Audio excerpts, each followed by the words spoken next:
What up, good people? And welcome to another episode of This Is Dope. Today is going to be a pretty short video.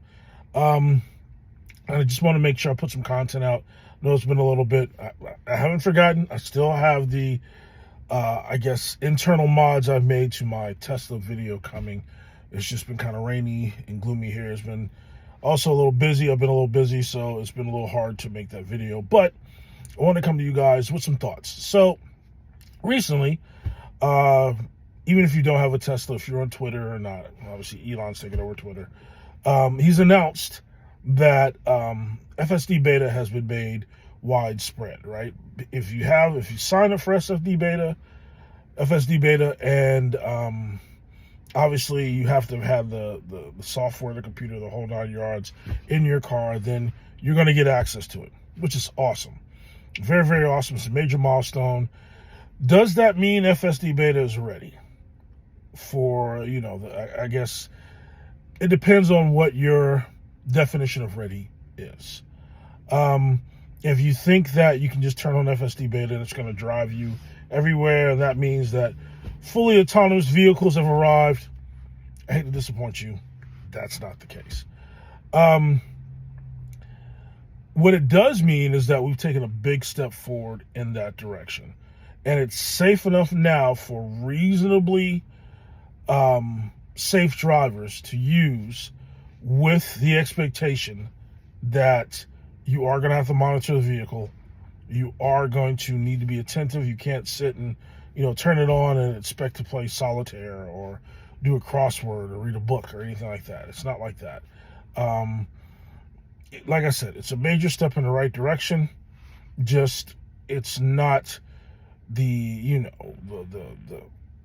car's going to drive itself, utopia that people think that it's going to be, which it still potentially could be, but we're just not there yet. So my thoughts on the current version of the build. It's 10.69.3.1. That is the latest version. There are rumors that version 11 is coming out, which is going to have even more enhancements and kind of marry the autopilot and the full self-driving kind of code bases together, so it's kind of one thing. That'll be awesome, but it's not here yet. For 10.69.3.1, I've noticed, improvements, definite improvements. My first version that I was able to test is 10.69.2.3, which is like 2 versions back. I've only had this thing for a couple months. Only been in beta for a couple months. I was waiting forever, but only got accepted in there a couple months ago. So overall impressions are, it's definitely an improvement. There's still some things, obviously, that need to be tweaked. So one of the major things, a few major things. It still is having issues on it. Well, I live in Metro Atlanta. Let me back up. I live in Metro Atlanta. Anybody who's ever been here, not even just the highway's crazy, just some of the back roads are a little crazy.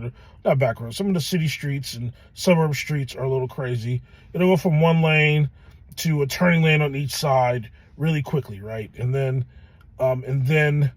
back to one lane again. Well, FSD has a problem with that type of stuff, right? It will see those lanes, and especially if for whatever reason, put on the turn signal to kind of try to get over into this turn lane when I'm going straight. It won't get over most of the time, which is great, but sometimes it will try to, which obviously for people that are behind me, they think that I'm just the world's worst driver.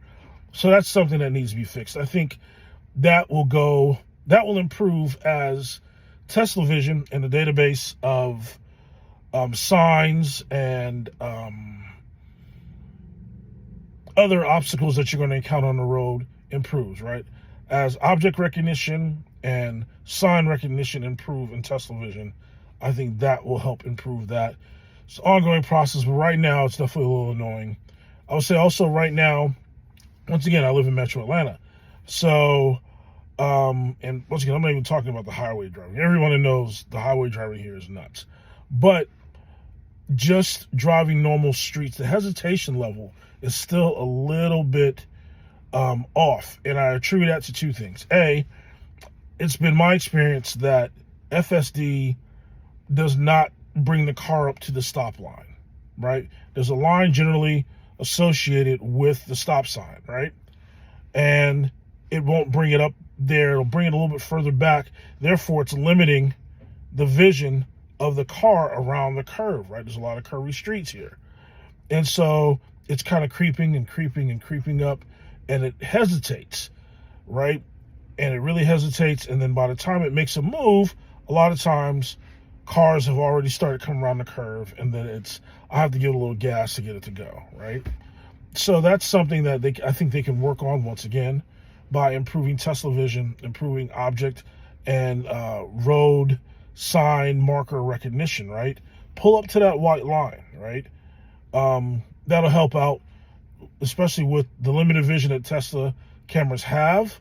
They need all of the advantage that they can. I would say another thing that really needs to kind of improve, and once again, this goes back to object recognition.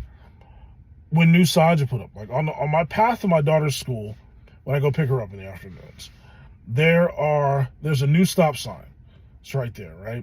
This thing will keep going and keep going and keep going, and then at the very last second, sometimes it recognizes the stop sign and slams on the brake. Even though I see the stop sign, I see on the screen that it doesn't see, and the screen that I'm talking about, I'll show you guys in a moment, that I don't see the stop sign itself, right? It doesn't see the stop sign until the last minute when it sees it, and then when it sees it, it gets to it and it just slams on the brakes, right? Sometimes it doesn't see it and tries to speed through the stop sign. I got to disengage, slam on the brakes, right? The other thing I think is that there is the depth perception of the car is off. Right now, I just got brave enough to kind of move my follow rate to maybe like 4 car lengths. Before I had it at max to give the car enough time to see, process, and do. Now it's a little better at processing, but the depth perception is off. Like, it's supposed to stay 3 car lengths back. A lot of times I'm like maybe 3/4 of a car length back, depending on, the traffic and whatnot. So, and once again, I think that's just processing the object better and more efficiently to kind of help make that decision on how far back we should follow, so forth and so on. There are a lot of good things about this. Like I said, it's a lot smoother. It's a lot, obviously it's super cool. I utilize it at least once or twice a day. Picking up my kids, running errands, things of that nature. Here in Atlanta, using it on the highway, our highways are really packed, really crowded. So the autopilot on the highway I don't trust it enough to do it. When I'm taking a trip, going to visit my dad or visit relatives outside of the city, yes, I engage it all the time. I can move in and out of traffic. It's not as hectic. It's not as herky-jerky. People aren't driving quite as crazily. And obviously a lot of that has to do with people. But if FSD and Tesla want to really be able to get to that fully autonomous future, they're going to have to make Tesla vision better. I don't know if that's retrofitting everyone with better cameras so you can see further, and get the information quicker, so you can process and anticipate like people do, right? I don't know. I'm sure they'll figure it out. They're smart.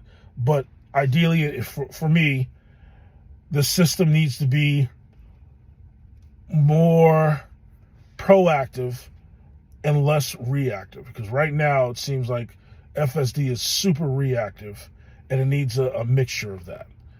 But that's my thing as far as my perspective. Let me go ahead and show you guys the screen itself, so you can show you what I'm talking about in a certain I'm parked, so you're not really going to see a ton, but I can kind of demonstrate the interface and what I'm talking about. Hold on. This is a brief clip of me full self-driving at night. I'm not going to do this too long because obviously this is not super safe. But yeah, you can see kind of the display and then the road in front of me, and maybe see kind of how it speeds up and it's going to get closer to this car in front of me. I have this thing set at 3, and this is the blue thing asking me to engage. But you can see how it kind of, I don't know why this guy is slowing down. This is with no blinker.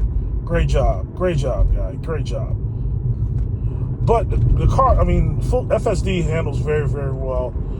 Like I said, it's very aware. There's some flaws, but the system itself is pretty awesome. I just wanted to give you guys a brief glimpse. You can see this guy pull in front of me. Now, let's see if it kind of, it eases off to kind of increase the gap. Like, there's definitely way more positives than negatives, but it's still a work in progress. All right, until next time, guys.